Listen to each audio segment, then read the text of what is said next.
그것은 자연에서 찾은 우리 선조들의 지혜였다.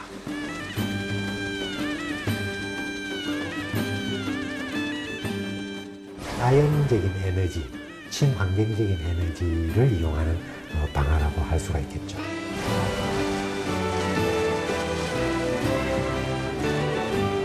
그것은 백성들의 삶을 윤택하게 하는 과학이었다.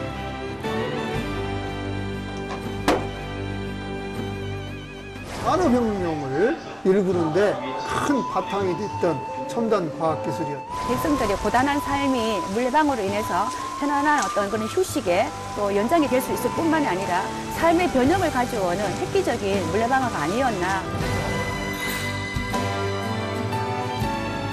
조선 농업혁명의 씨앗, 그것은 물레방아다.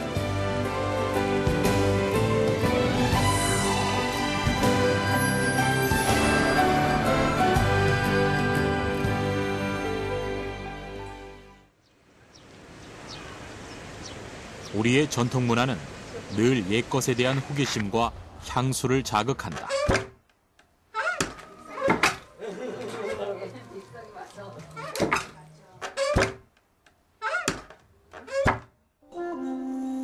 각종 건축물과 장신구, 식기류, 농기구 등 과거 선조들의 생활사는 지금은 모두 관광 상품화됐다.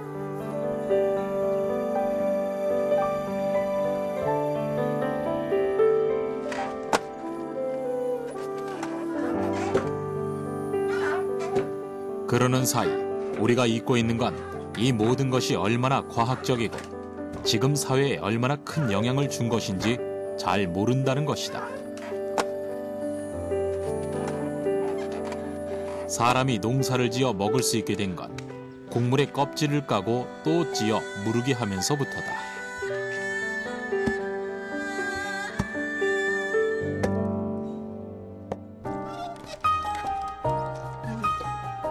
이는 도구의 발달도 가져왔는데 특히 물레방아는 물의 힘을 이용해 사람의 힘이 필요 없는 자동화 기기였다.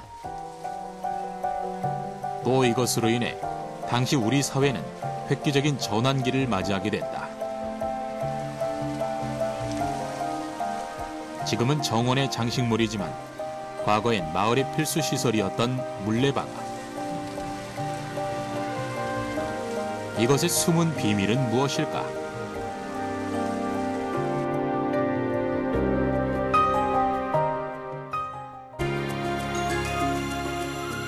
물레방아에 대한 정확한 기원은 알려지지 않고 있지만 최초의 기록은 세종 때 물레방아의 전신인 물방아의 존재로 알려지고 있다.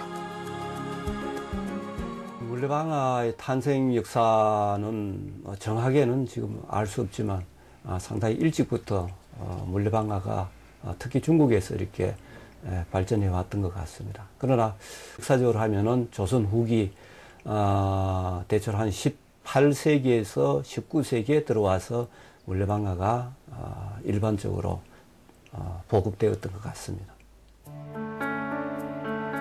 우린 물레방아의 역사를 찾아보기로 했다. 경상남도 함양의 작은 마을.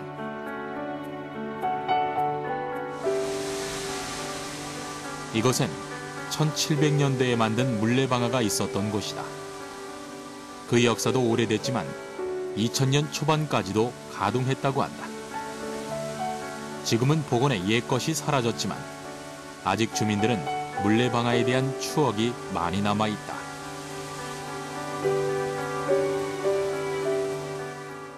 예전에는 그 방앗간에 들어가면 떨그락떨그락 소리 나는 그런 방앗간이었습니다. 지금은 이제 거의 사라지고 없지만은 저희 어릴 때만 해도 그 방앗간에서 방아를 다 손수 찧었습니다.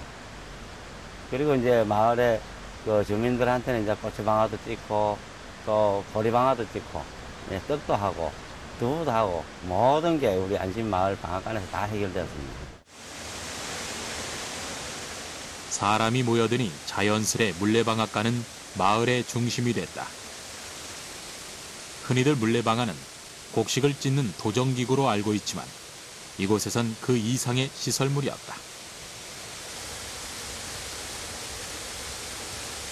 우리 마을에는 일찍이부터 그 물레로 이제 발전기를 돌려서 그 전기를 사용했던 곳이기도 합니다. 우리 그 한전이 마을에 보급되기 이전에는 그 물레방아에서 그 전기를 생산해서 저희 마을은 그래도 일찍 문화 혜택을 받은 곳이기도 하죠. 굉장히 유서가 깊습니다.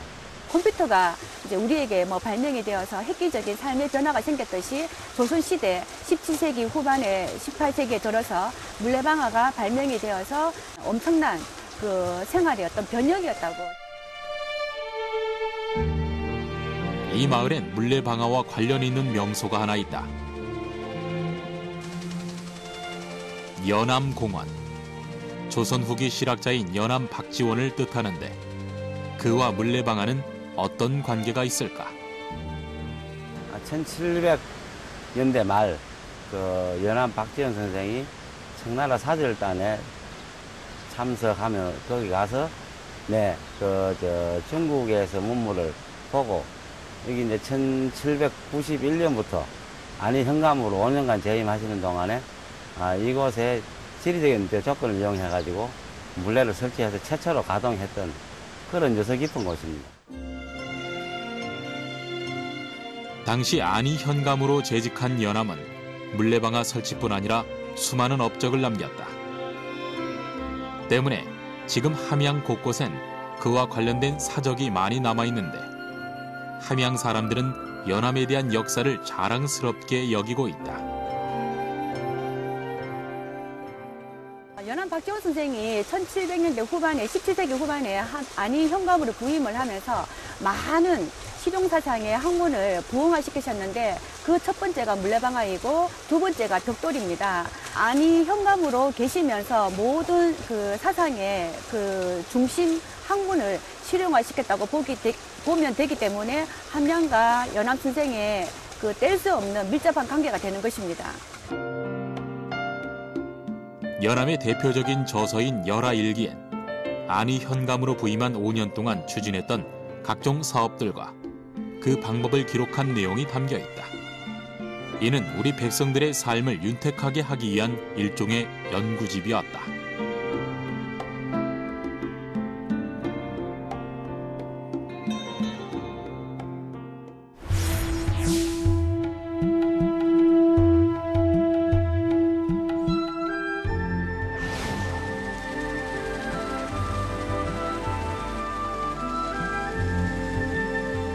그럼 연암 박지원은 누구일까?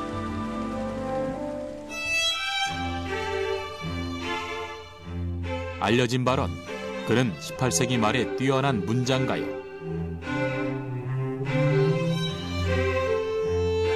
북학 실학자의 중심 인물이었다.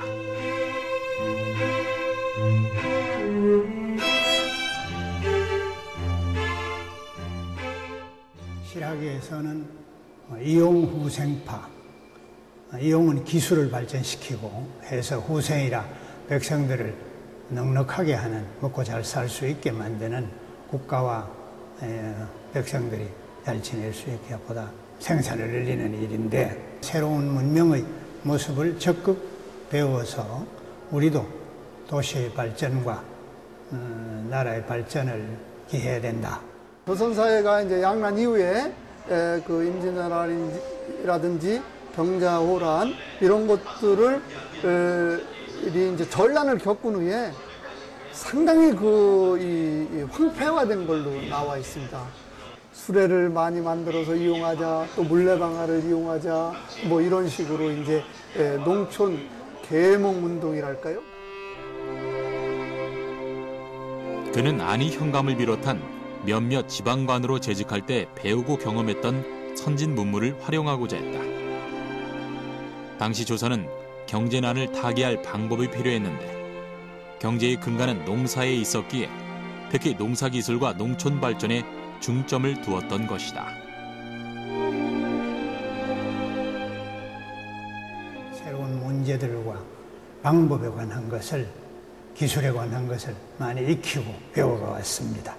한전제라는 주장을 해서 농민에게 토지가 가까워지도록 애쓴 것도 있겠고, 또 농업 생산을 발전시키기 위해서 농업 기술을 적극적으로 개발해야 된다. 그런 가운데서는 뭐 수차라든지 물레방아라든지 또는 그 밖에 풍구를 만든다든지 해서 농업 생산과 기술을 접맥시켜서 농기구를 발전시키고 해가지고 발전을 시키는 일. 그에게 농촌은 본인이 배운 학문의 실험의 장이자 실학사상을 실현할 수 있는 기회의 장이었다.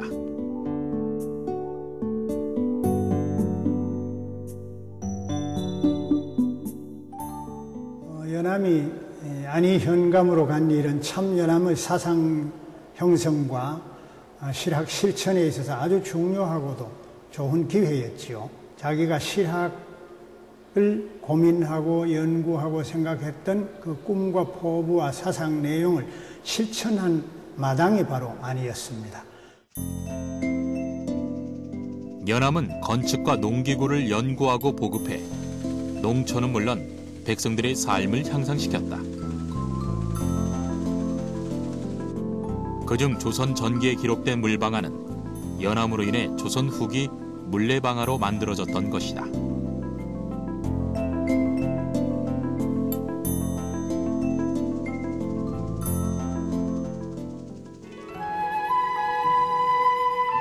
물레방아가 처음 만들어진 곳 함양은 물레방아골이란 별칭만큼 곳곳에 그것을 형상화한 조형물과 관광 상품들이 눈에 띈다.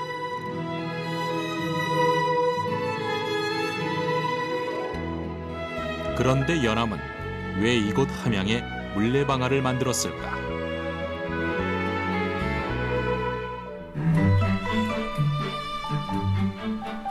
함양 산청, 산 좋고 물 맑은 곳이란 뜻이다. 지명 그대로 불릴 정도로 함양과 그 인근의 산청은 좋은 물이 많이 흐르는 곳이었다. 함양은 예로부터 지리산의 발원지가 됩니다. 그러니까 그 함양이라는 고장은 1000m가 넘는 산이나 1000m가 넘는 고봉들이 34개가 쌓여있는 동네입니다. 그 물이 마를 날이 없는 곳입니다. 항상 그 진주 난강의 발원지가 되기도 하는 곳이 함양이기 때문에 사시사철 흘러내리는 자연을 이용해서 물레방아를 실용화시키기에 아주 적합한 고장이라고 할 수가 있습니다. 높은 산에서 흘러 유속이 빠르고 그 양도 많으니 물레방아를 설치하기에 함양은 최적의 장소였다. 때문에 함양에서 물레방앗간은 마을의 필수 시설이었다. 각 그 고을마다 하나의 그 전체를 대표할 수 있는 쌀을 찌울 수 있는 물레방아가 하나씩 다 있었다고 합니다. 마을 어디마다 어김없이 그 물레방아가 자리 잡고 있었다고 보면 되는 것이죠. 산세 좋고 물이 많은 곳은 농사는 물론 삼림이 자라기에도 최적의 장소다. 우리나라 최초의 인공숲인 상림. 이곳에도 역시 물레방앗간이 있다. 연암이 만든 물레방앗골 함양은 곳곳에 다양한 형태로 그 역사가 전해지고 있다.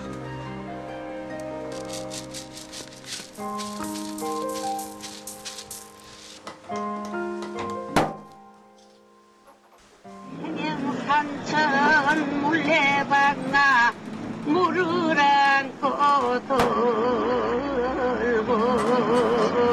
우리 집에 서방님 힘은 나랑 온다. 안이를 농촌이지만 보다 문명적 사회와 농촌으로 만들고자 애쓴 것이 연암의 그 안이에서의 그의 그 행정가로서의 실험이자 노력이고 빛나는 업적입니다. 그럼 그 옛날 사용했던 물레방아의 본 모습은 어땠을까? 강원도 삼척 신리마을엔 옛 물레방아가 그 모습 그대로 보존되고 있다.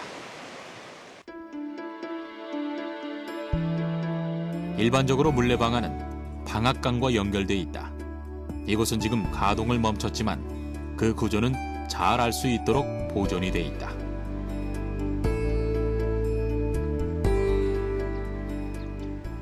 우리가 일반적으로 타 지역에 가서 볼 수 있는 물레방앗간들은 물레방앗간만 있는데 여기에는 애양간하고 방아 고지기가 거치할 수 있는 방, 그 다음에 각종 물건들을 저장할 수가 있는, 넣거나 저장할 수가 있는 광이 같이 공간 구성이 되어 있다는 것이 특징이라고 할 수가 있습니다.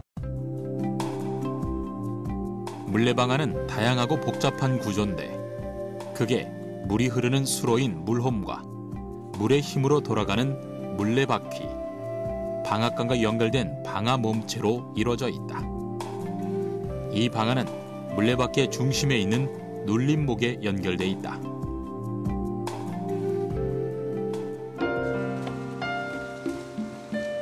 물레방아가 곡물을 찢기까지는 먼저 물홈에서 떨어진 물이 물레바퀴를 돌리면 바퀴의 회전축인 굴통에 연결된 눌림목이 회전하게 된다. 이 눌림목은 방아다리에 이어 방앗간 내부의 몸체를 눌러주는데 이때 방아 끝에 있는 공이가 확에 들어있는 곡물을 찢는 것이다. 이때 방아의 중심은 쌀개다. 또 쌀개를 받쳐주는 게 볼시라고 합니다. 이게 볼시고 이게 쌀개입니다. 그래서 이게 이제 시소 원리해가지고 이게 중심 지점이 돼서 방아를 들어 올려주고 찢고 그렇게 하게끔 되어 있습니다. 쌀개는 방아다리와 몸체 사이에서 중심을 잡아주는 역할을 하는 것이다.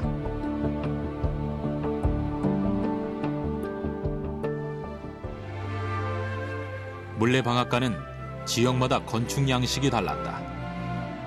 신리 물레방앗간은 강원도 양식인 너와 지붕을 덮었는데 보통 수명이 20년 정도였다고 한다. 이는 환기나 통풍이 잘 돼 여름에는 시원하고 겨울에는 따뜻해 도정 작업엔 최적의 장소였다고 한다.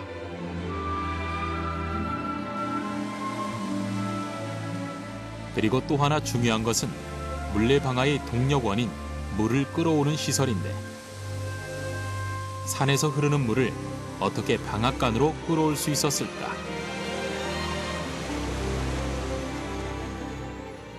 물레방앗간으로부터 한 230m 떨어진 곳에 지금 뚝이 있습니다. 그 뚝에서부터 물을 막아가지고 도수로를 통해서 물이 흘러내려오게 되는데 그 낙차의 높이가 한 3.65m 정도 됩니다. 그 3.65m 높이니까 보통 한 1.5% 정도 구배를 잡게 되는데 서서히 물이 흘러내려오게끔 되어 있는 것이 특징이라고 할 수가 있게 되겠습니다. 이때 둑에서 흐르는 물의 속력은 평균 0.32 세제곱미터/세크로 알려져 있다.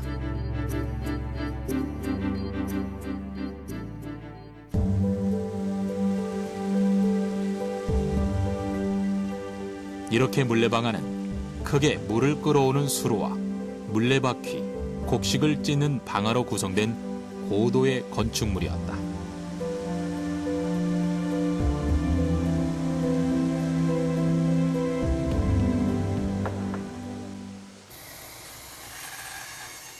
그럼 물레방아의 중심인 물레바퀴는 어떻게 만들어졌을까? 물레바퀴의 재료는 부위별로 차이가 나긴 하지만 주로 물에 닿아 있기 때문에 강도가 크고 잘 썩지 않는 소나무를 사용한다.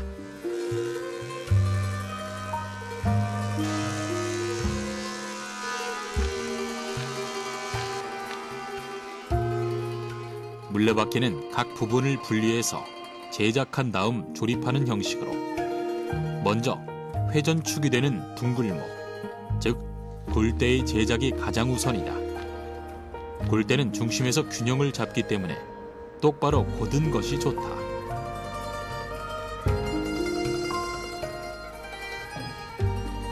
각 부분 본을 뜬 목재를 부위별로 잘 맞춰지도록 잘라낸다. 굴대를 제작할 땐 도구 자욱이 남으면 물기를 머금기 쉬워 금방 상할 수 있기 때문에 표면을 잘 다듬어 줘야 한다.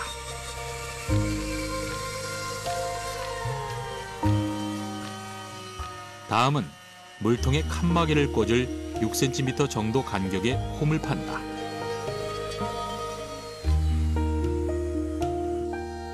이때 역시 자기로 표면을 매끄럽게 정리해 주는 것이 필요하다.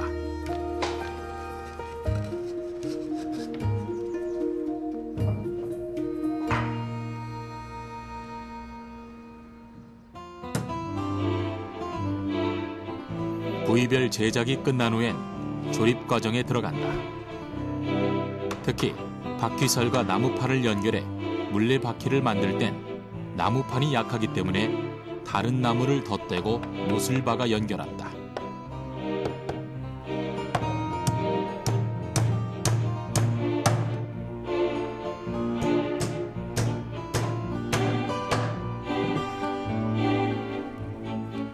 이렇게 만들어진 각 마디의 바퀴살을 하나씩 연결해 원이 되도록 이어 물레바퀴의 틀을 완성한다.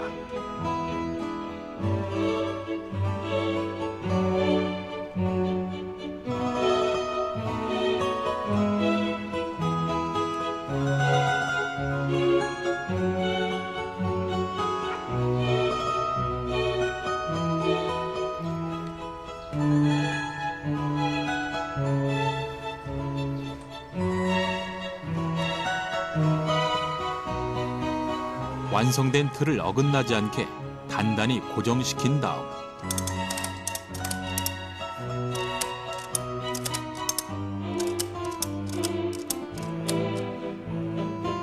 각 사이를 못을 박아 빠지지 않도록 한다.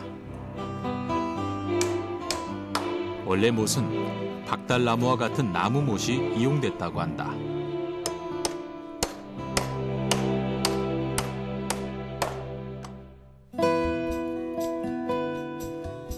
다음 굴대에 십자목을 대 바퀴를 완성하는 것이다. 이때 마주보는 두 개의 나무가 열십자형으로 굴대의 중심을 관통해 교차하도록 한다.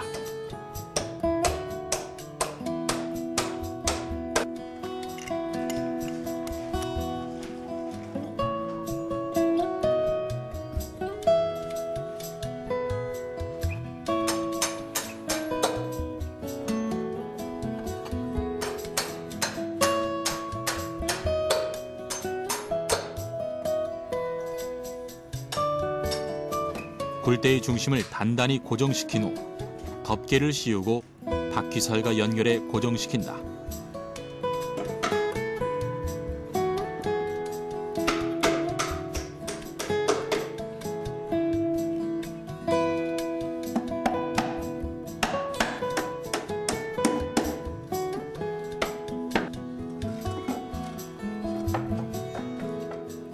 바퀴 안쪽엔 바깥으로 물이 새는 것을 막기 위해 물레살을 끼운다. 이때 회전 중에도 빠지지 않도록 쫄대를 촘촘히 덧대 고정시킨다.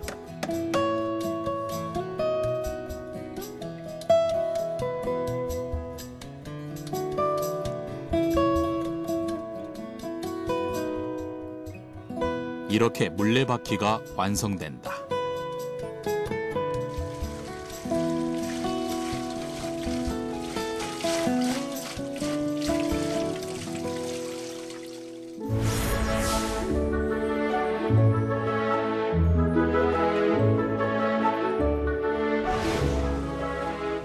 그럼 물레방아는 어떻게 생겨난 걸까?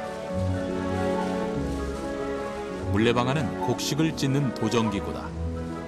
흔히 도정 작업을 하는 도구나 시설을 방아라고 하는데 물의 힘을 이용했다고 해 물레방아라고 한다.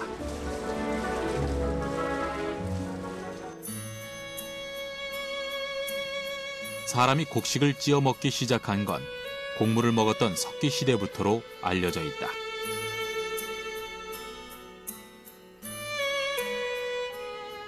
이제 물레방아의 이제 발전 과정을 간추려 보면 처음에 신석기 시대 갈돌, 갈판에서 두 가지 갈래길을 갔습니다. 재료에 따라서 하나는 돌을 통해서 돌 쪽으로 재질이 돌인데 맷돌을 통해서 이제 충력을 활용하는 그 동물의 힘을 활용하는 연자방아 쪽으로 가고 한 가지는 이제 나무 절구를 통해서 이제 디딜방아. 돌 위에 곡식을 놓고 갈았던 갈돌은 나무로 만든 절구에서 디딜방아, 통방아로 발전했고 돌로 만든 도락과 맷돌, 연자방아로 진화됐다.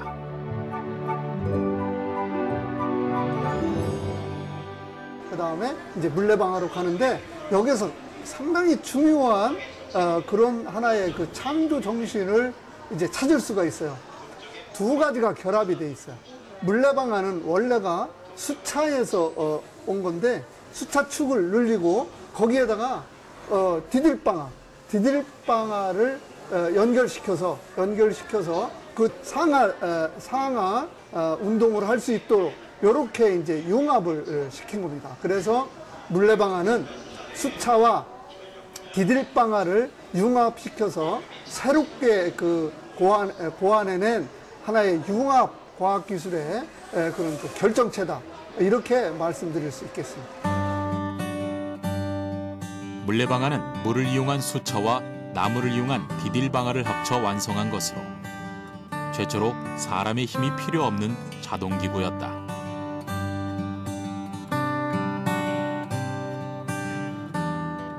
방아에는 이제 그 사람의 인력을 이용하느냐 아니면은 동물을 이용하느냐 또는 기계적 힘을 이용하느냐 그 기계에서도 자연적 힘이냐 아니면은 전기적 힘이냐를 이용하느냐에 따라서 구분할 수가 있겠죠.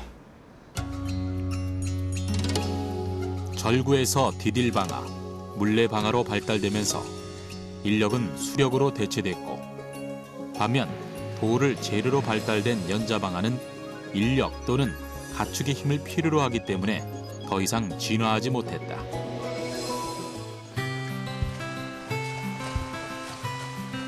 그럼 물레방아의 탄생은 당시 사회에 어떤 의미였을까? 물레방아는 물의 힘으로 돌아간다. 기존의 디딜방아에 물레바퀴가 더해진 것인데 물레방아 탄생 전 디딜방아는 가장 과학적이고 편리한 농기구였다. 디딜방아는 한 개의 방아대에 두 개의 다리를 만들어서 사람이 밟아 누르는데 핀을 중심축으로 해서 반대쪽에서 곡물을 눌러 찢는 것이다. 아파트에 그 놀이터 있는 시소와 같은 원리라고 보면 되겠죠. 누르면 저쪽에서는 들리고 그럼 이걸 놓으면 저쪽에서 내려가서 그때 이제 자중에 의해서 이제 그 찢게 되는 건데 보통 뭐 다른 어떤 여러 나라에도 그런 디딜방아가 있지만 우리나라와 같이 그런 양다리 두 개가 되어 있는 것은 우리나라 고유한 발명품이라고 되어 있죠. 디딜방아와 같이 사용된 연자방아는 큰 절구라고 하는 돌멩이 위에 작은 절구를 세워 사람이나 동물이 회전을 시키면서 곡물을 찢는 기구다.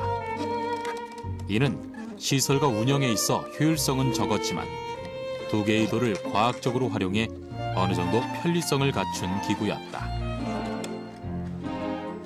사람이 돌리기보다는 소나 말을 이용한 동물을 이용해서 이제 곡물을 빻게 되는데 그 위에 이제 절구 위에 있는 그 회전체는 조금 그 원뿔의 윗모양이 잘린 원뿔 형태로 되어 있기 때문에 소가 이제 돌릴 때 그 중심축을 절구의 중심축을 중심으로 해서 이렇게 돌게 되는 그런 거고 이제 그러한 연자방아의 축소가 우리가 맷돌이라고 생각하면 되겠죠.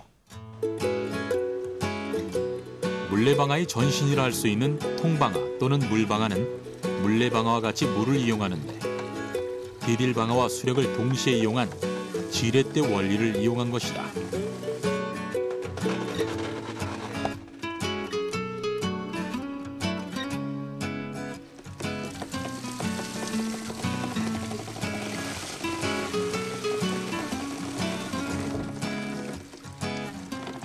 물통에 물이 담기면 그 무게로 공이가 올라가게 되고 그 물이 쏟아지면 반대로 공이가 떨어져서 방아를 찢게 되는 원리라고 할 수가 있습니다. 사람이 발로 디디는 디딜방아보다 훨씬 힘이 적게 되어 편리하기 때문에 삼척 상간마을에 있는 마을 주민들이 많이 사용한 걸로 나타나고 있습니다. 물레방아는 지금껏 봐온 기구들과 그 원리가 확연히 다르다. 먼저 물이 흐르는 곳에 방앗간을 지어 바퀴를 연결한다. 그리고 자연이 떨어지는 물의 힘을 이용해 물레바퀴를 돌리고 물레바퀴가 돌아가면서 자동으로 디딜방아를 누르게 한다.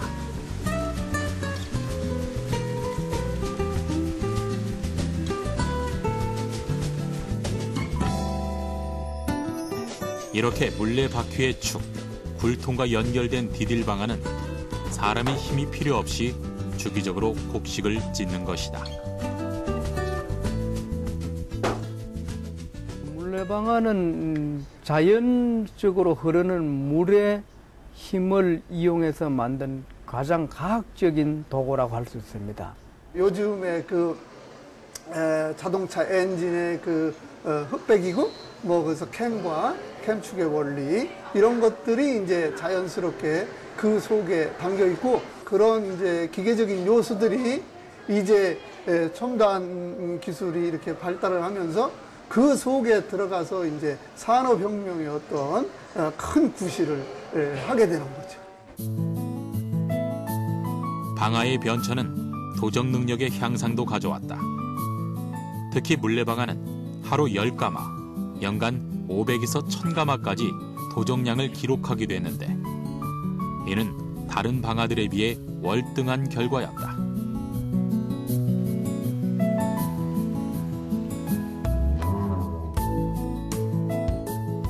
도정량뿐 아니라 도정시간도 디딜방아에 비해 5배 이상, 도정 효율은 16배 이상 차이가 났다. 이것으로 변한 것은 무엇일까? 대동법이라든가 곡물의 제도가 이렇게 바뀌게 되는 겁니다. 그렇기 때문에 따라서 또 생산력이 발전함에 따라서 시장에서의 쌀의 유통도 이렇게 많아지게 되는 겁니다. 그래서 일시에 많은 이 쌀이 필요함에 따라서 이 물레방아를 일정 부분 활용함으로 말미암아서 많은 노동력을 절감할 수 있고 또 제때제때에 필요한 쌀들을 공급할 수 있습니다. 그래서 시장경제 발전이라든가 혹은 농민들의 세금 납부에 상당한 어떤 기여를 했다고 할 수 있습니다. 이처럼 생산성이 높고 효율적인 농기구인 물레방아는 그 때문에 누구나 쉽게 만들 수가 없었다.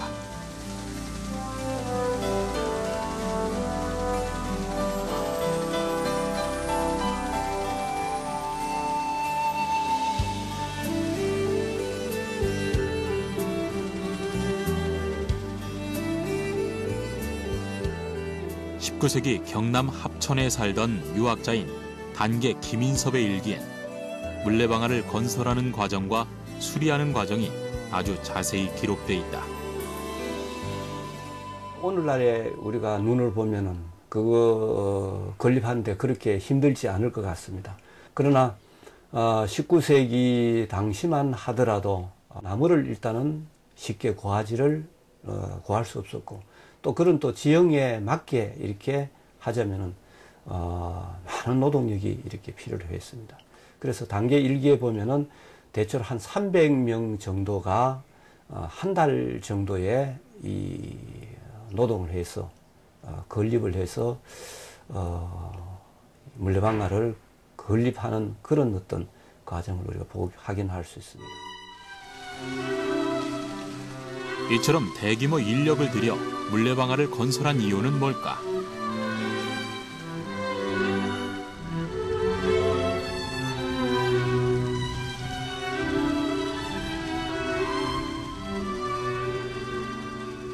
물레방아가 그 시대에 필요했다는 것은 바로 그 시대에 농촌 사회에서 벼수확이라든가 곡물의 수확이 상당히 많아졌다는 것을 의미하는 겁니다. 그런 측면에서 물레방아가 이제 이 보편적으로 사용하게 되었고, 그 다음에 그럼에 따라서 이 물레방아가 이후에 농촌 사회에서 부를 축적해 가는 사람들의 좋은 이제 매개체 역할을 했다 할까요? 도구 역할을 했다 할 수 있습니다. 농업기술은 농기구의 발달이다. 이는 선진화된 기구가 만들어질수록 당시 사회가 발달했다는 뜻이다.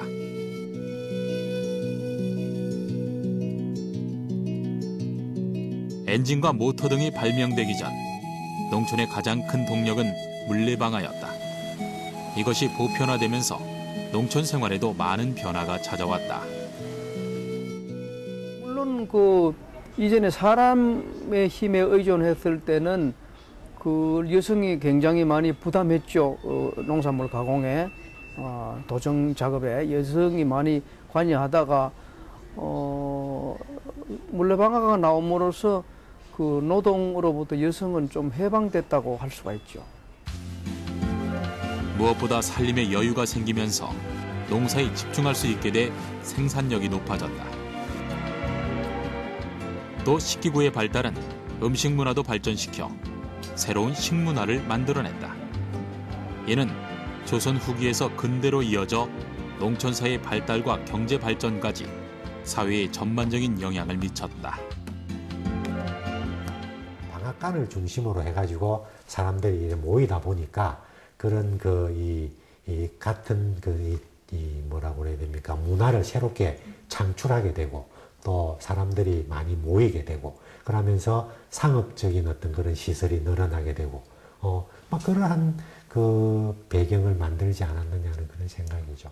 산업혁명 교과서에서 흔히 전기기관이다, 그 다음에 방직기다 그렇지만 그 기관들을 돌리고 하는 것들 자체가 그 속에는 물레방아의 시스템들이 이제 들어가 있는 거죠. 하지만 과학과 기술이 발달하고 선진 문화가 도입되면서 어느새 물레방아도 쇠퇴의 길을 걷게 된다.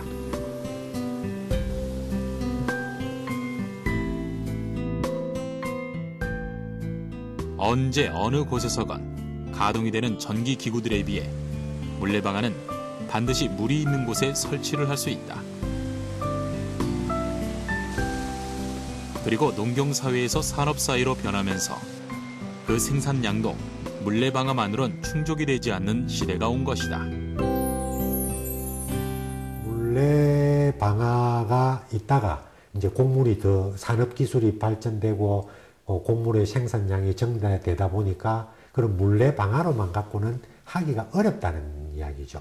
그러다 보니까 이제 원동기가 나오고 원동기는 이제 하나의 물 이용하는 것이 아니라 전기기관을 가지고 여러 대의 어떤 그런 방아 기계를 작동하게 되는 그런 과정을 거치고 그 다음에 그런 원동기 이후에는 이제 전기 모터를 이용해서 각각의 방아 기계를 돌리게 되는 그런 과정을 거치게 되는 거죠.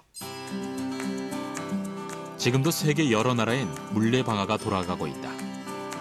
자연을 이용한 동력 기술의 발달은 지역과 국가를 막론하고 계속되어 온 것이다.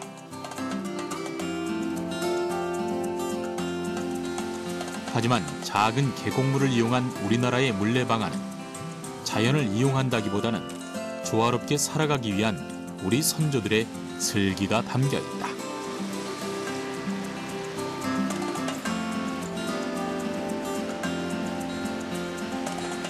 상업적 가치와 아울러 가지고 과학적 원리 이런 것을 응용한 교육적 가치, 그 다음에 실제로 곡물을 찍고 받고 살아있는 모습을 보여줄 수 있는 주거문화적 가치를 아우르는 배려가 필요한 시점이라고 생각되고, 물레방아는 선조들의 지혜와 창의력이 집합된 첨단 과학 기술이다.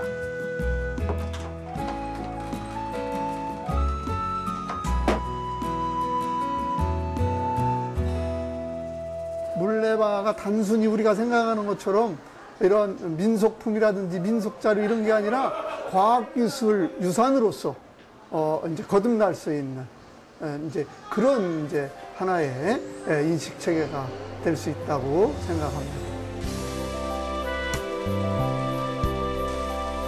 우리 것이 가장 세계적인 것이고 옛 것이 가장 앞서가는 것이라 한다.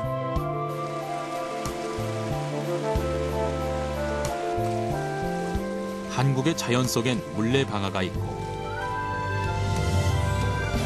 물레방아엔 선조들의 삶의 지혜와 뛰어난 과학 정신이 깃들어져 있다.